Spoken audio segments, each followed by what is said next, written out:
You heard our conversation yesterday, right? My eldest son and his wife are coming back home for the birth of their child. So I need you to move your stuff out to the yard.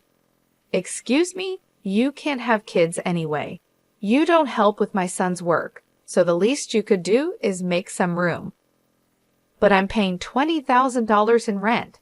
This is getting too tiring to deal with.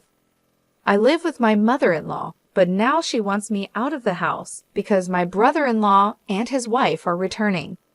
My mother-in-law, brother-in-law, his wife, and my husband. This house is full of problems. I've been trying to keep things running smoothly, but it's becoming a hassle to think about it all. I'm done thinking. Okay, I'll leave, but I can't just put my belongings in the yard. I'll come back later to pick them up. You're leaving? Thank you, that's a big help, my mother-in-law said, ignoring my pleas. I started packing my things and left the house. 7 seconds after stepping out the door, I took out my phone and called a junk removal service. Once I stopped thinking, no one could stop my actions.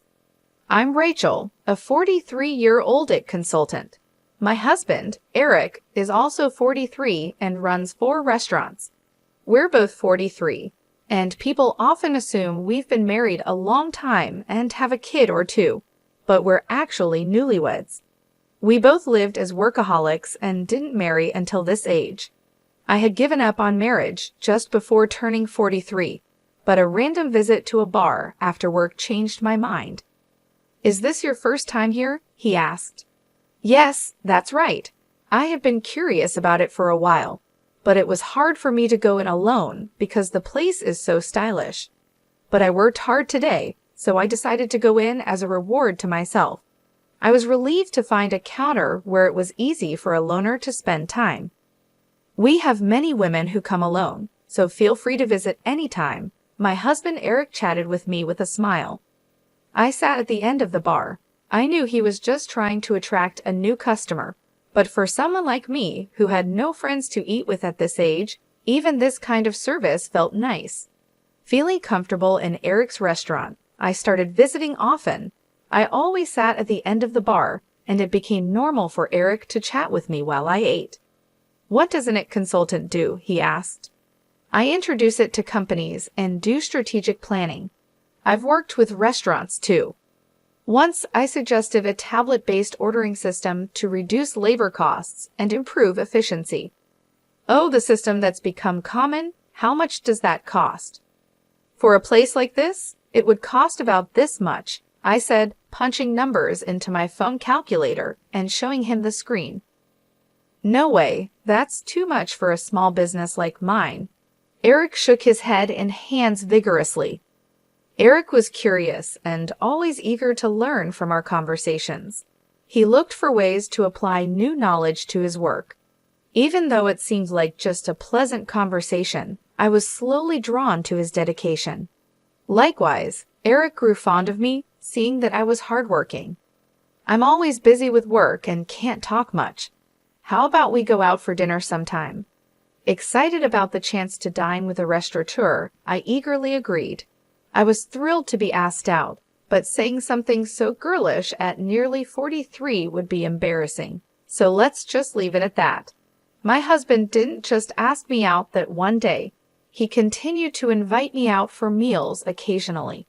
It's natural for adult men and women who frequently dine together to develop a romantic relationship. We started dating, and 3 years later, as we both turned 43, we decided to get married. Feeling shy about being a bride at 43, I asked my husband to skip the wedding ceremony. We just took some photos of us dressed up. After we got married, I moved from my apartment to my husband's house. His house is a 4-story building with a garden and parking, located in a high-end area. The rent is apparently around $2,000. My husband was living there with his mother. Some might think it's unthinkable to live with a mother-in-law right after getting married, but I'm 43, so I didn't mind much. Plus, my mother-in-law is 71, and my father-in-law has passed away, so living together seemed necessary. When my husband suggested living with his mother, I immediately said it was okay. But after starting to live with my mother-in-law, I regretted accepting so quickly. When I moved into my husband's house, besides the bedroom for us, I even got a nice office room for myself. His house seemed too big for just 2 people, with many spare rooms. Once I settled in, I asked my husband, "Why do we need such a big house just for you and your mother?" He replied, "I have a brother 4 years older than me. He left home after college, and we've mostly lost touch. He hasn't been home at all, and it's been a few years since I've heard from him. He's been moving from job to job and place to place. He's the kind of man who might get into trouble and come back to me and Mom. So we decided to rent a bigger house. I think it's a little too big, but now that I'm married and you moved in, I guess it all worked out." While unboxing my books and arranging them on the shelf, my husband talked about his brother Stephen with a smile. It seems Stephen is aimlessly hopping from job to job, but my husband doesn't think badly of him. "Don't talk about that kid. What if he really comes back?" My mother-in-law appeared at the doorway of what would be my office, seemingly checking on us. It appears she doesn't have a good opinion of him, unlike my husband. It's understandable for a mother to be cold towards an eldest son who shirks his responsibilities. However, I'm worried that my husband and my mother-in-law might clash over his brother someday. Also, I'm not too fond of you either, Mom.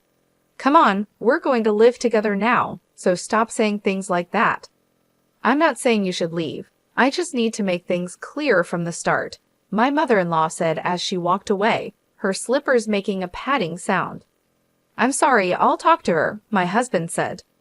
"It's okay. I got a similar talk when we met for the wedding. I'll build a relationship with your mother as we live together," I replied, taking a book from my husband's paused hands and placing it on the shelf. It seems she doesn't like my age. I'm 43, so it's not impossible to have children, but I guess it's a challenging thought. Also, Eric's elder brother Stephen is not married and has no children, so there's a high chance that my mother-in-law won't get to see her grandchildren. That's why she's disappointed and wishes Eric had married someone younger. To her, Stephen, who doesn't fulfill his role as the eldest son, and I, who can't fulfill my role as a wife in her eyes, are probably the same. I understand her feelings, but I can't change my age. Once the move was finished and our married life began, my mother-in-law's coldness towards me became clear. She ignored me when I spoke and tried to avoid me. It's a bit lonely, but since there's no harassment or physical violence, I guess it's okay for now. I could build a relationship with her over time. My bigger concern is Eric. "Are you okay with your work?" I asked. "No, it's pretty bad. I need to take action soon, but it's tough to arrange the finances," Eric said, sitting at the dining table with his head in his hands. I stopped doing the dishes and sat down in front of him to listen. These are tough times. Prices are soaring, expenses are climbing, and customers are tightening their wallets. There's no end in sight. If this keeps up, I might have to close another one of our stores, he continued. About a year into our marriage, the situation at Eric's restaurants worsened. One of the 4 stores had already closed, and it seemed another might have to shut down too. Seeing Eric's troubled face made me feel distressed, but my mother-in-law seemed unaffected by these troubles. "You're Eric's wife, but you don't help out at the store. You just do your own job. Can you really say you're fulfilling your role as a wife?" My mother-in-law overheard our conversation and hurled insults at me from her seat on the sofa. I wondered what she was thinking, but she has her own perspective. Eric has been running his own restaurant for nearly 12 years, overcoming various challenges.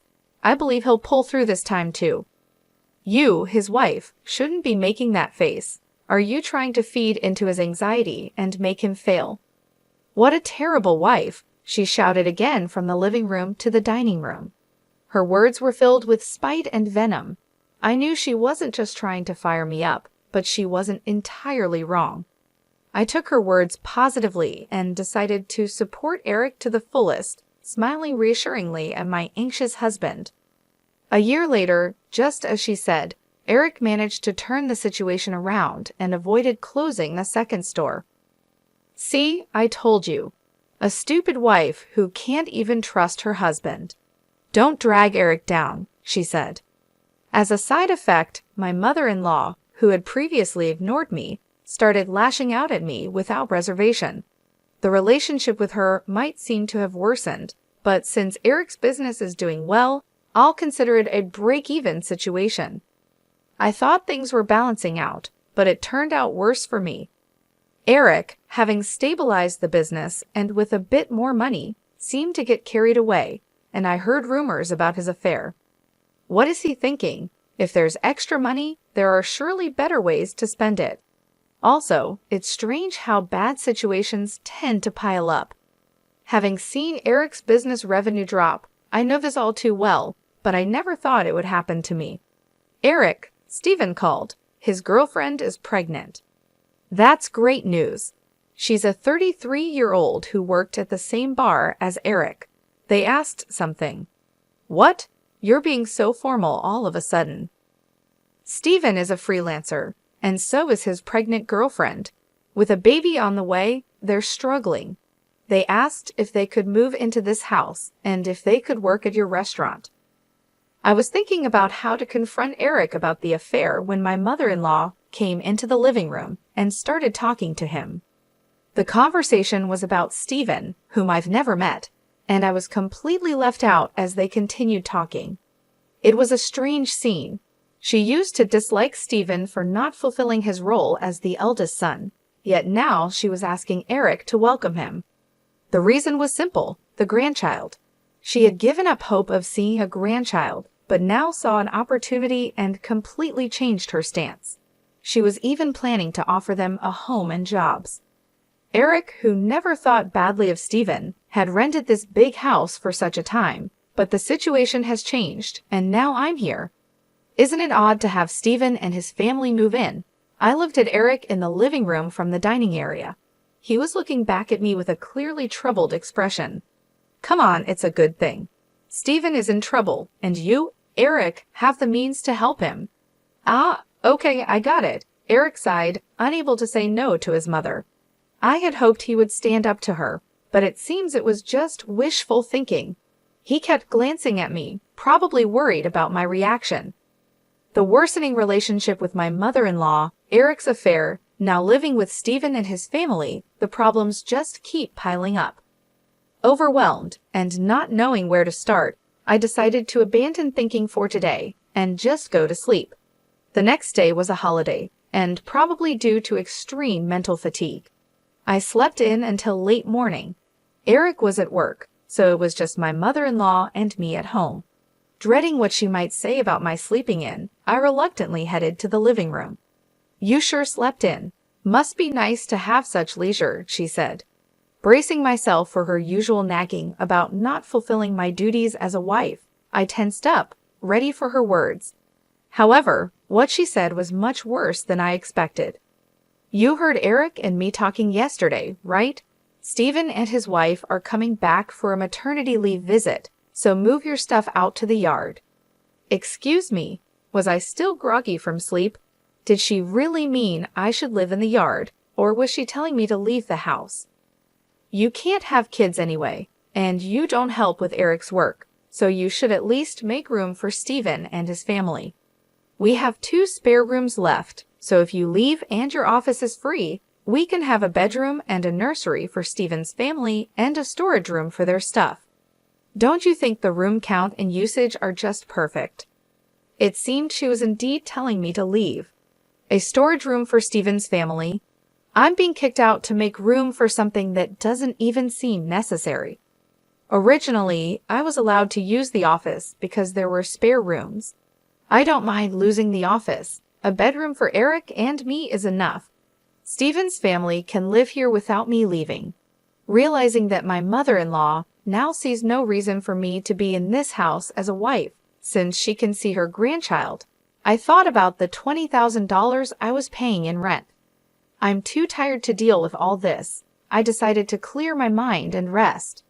Silent with my mother-in-law, The only sound in the living room was the ticking of the clock. Okay, time to leave.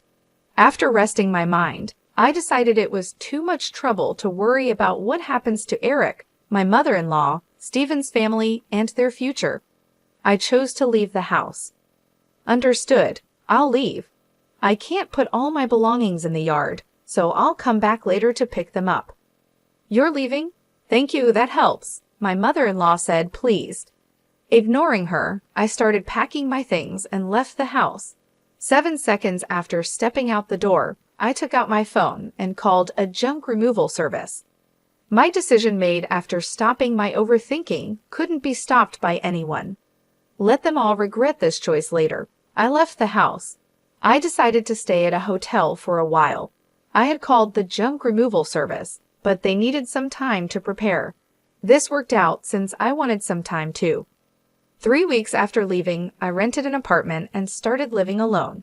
I haven't heard from Eric since then. He probably thinks I'll come back eventually. The thought of Eric taking the current situation lightly infuriates me. However, today is the day after his restaurant's day off. I expect a call from Eric when he visits the restaurant for lunch prep. Hey, what's going on here? The restaurant is completely empty, just as I thought, Eric called. I could explain over the phone, but it would be more efficient if your mom was there too. I'm heading to the house now. Can you come back? You can't open the restaurant anyway, right? I couldn't help but laugh before hanging up, amused by Eric's reaction.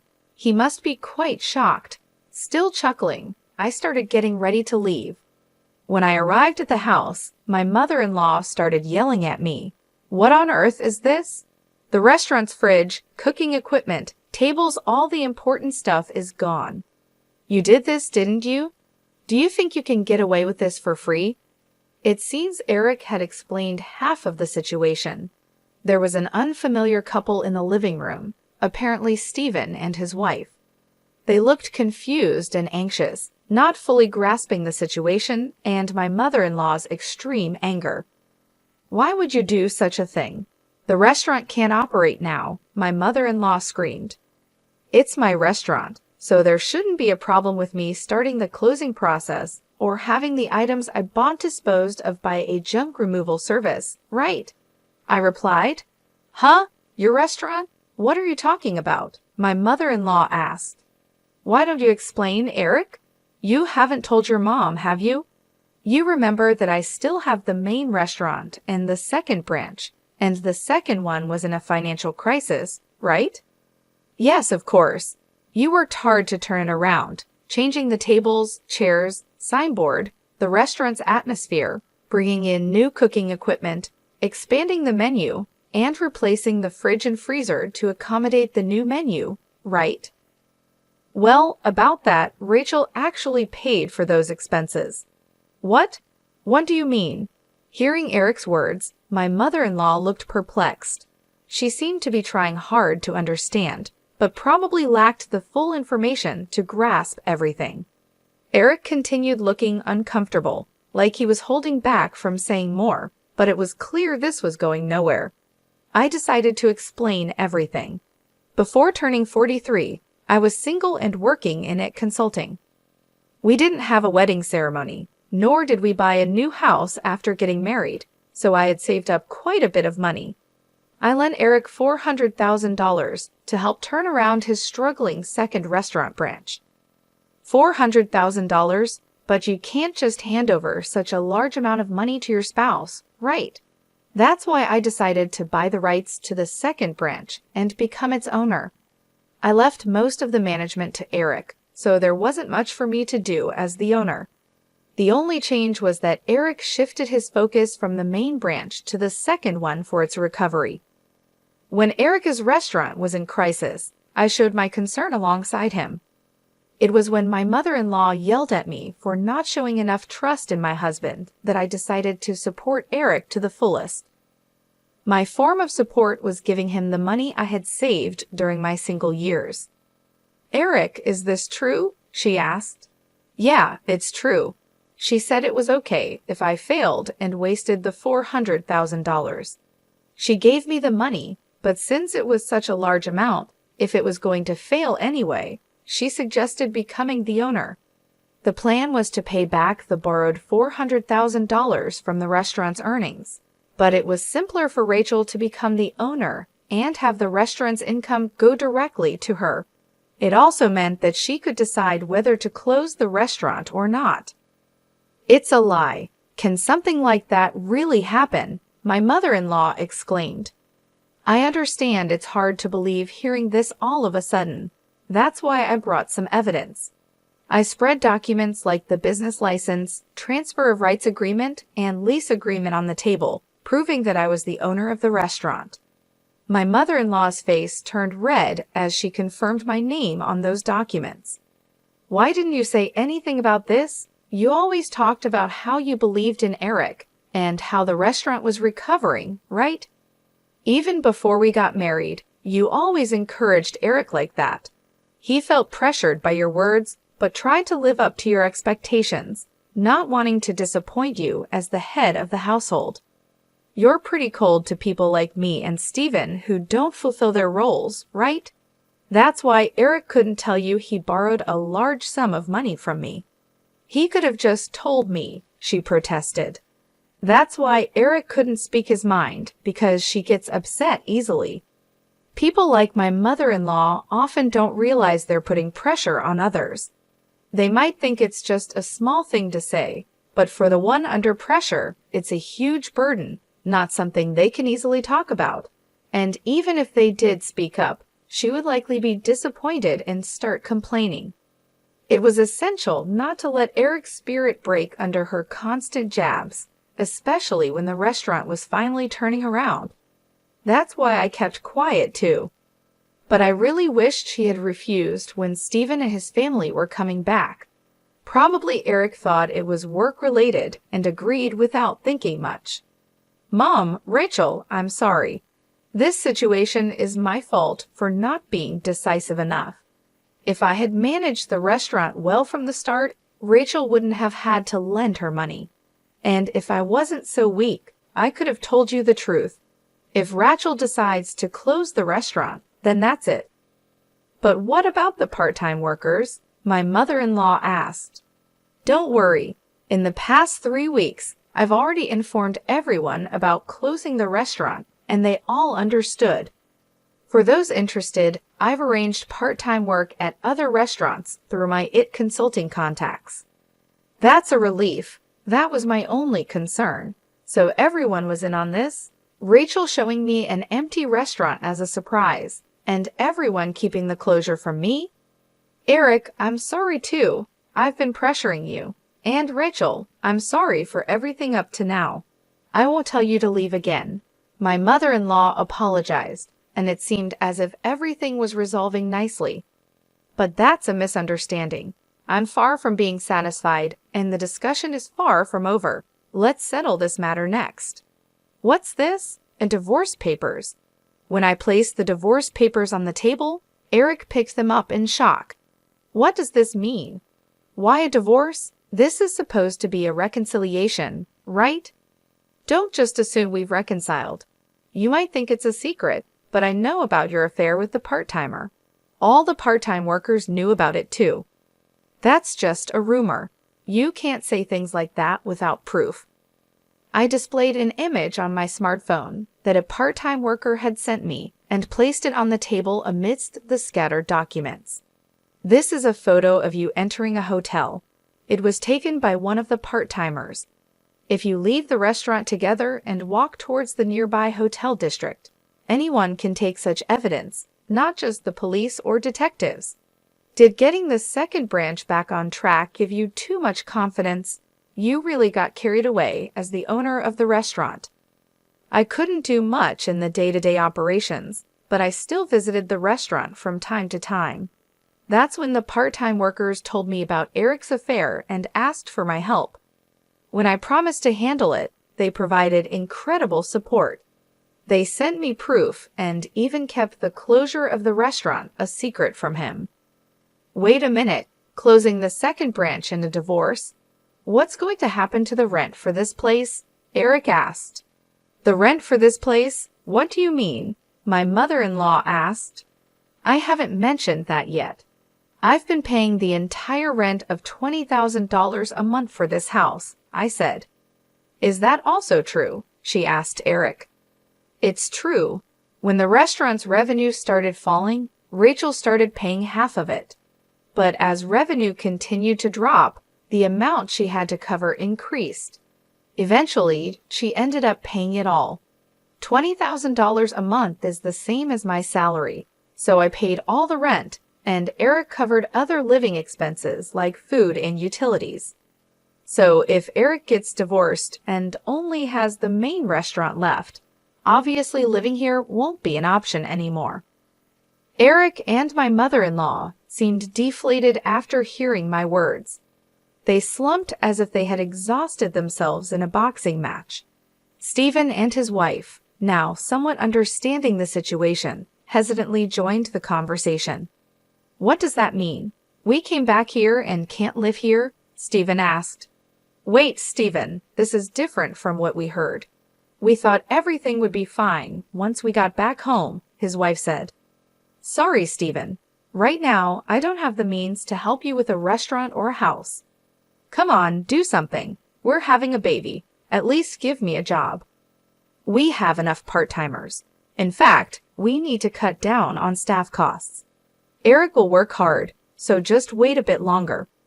That's what I'm talking about. Stop saying things like that. Hey, what about my house and job now? Stephen shouted. Eric, my mother-in-law, and Stephen started arguing about their future lives. Stephen's wife, whose name I still didn't know, looked uncomfortably out of place. I had delivered the news about the restaurant's closure and the divorce, so my business here was done. I was tired of constantly trying to smooth things over with Eric and his family, and I refused to live with Stephen and his wife. I didn't care what happened to this house next. They could discuss it amongst themselves. I left the house amidst their shouting. After that, having evidence of the affair, I was able to divorce Eric smoothly. I could have demanded alimony for the affair, but I had a job and didn't need the money. I wanted as little to do with my ex-husband and his family as possible, so I didn't ask for any compensation after our divorce.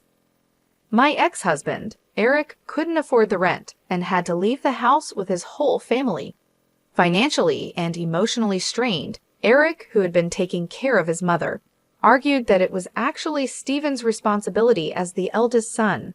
But Stephen, who came back without any money, couldn't take care of her. This led to an ugly fight between the brothers about who should take care of their mother. In the end, with no income, Eric had to take her in, but this fight ruined the relationship between the brothers. As a result, Stephen and his wife disappeared again, cutting off all contact. Witnessing the brothers' dispute over her, the mother-child relationship also deteriorated. Now, Eric and his mother are living together reluctantly in a smaller apartment. It's not as spacious as the previous house, and they have to see each other all the time, but they hardly talk, creating an awkward atmosphere in the house. My actions, prompted by thinking ahead, resulted in the breakdown of a family relationship. After the divorce, I first dealt with closing down the restaurant. It was a bit of a hassle, but as the owner, it was my responsibility. However, the fridge, cooking equipment, tables, and chairs I had removed were fairly new, so I managed to sell them at a good price. Adding just a little more money allowed me to finish the restaurant's closure. Though it was a brief period, being a restaurant owner and handling its closure was an experience. I believe these experiences will be useful in my IT consulting work someday. I guess work suits me better than marriage. Convinced of this, I continue to work hard today.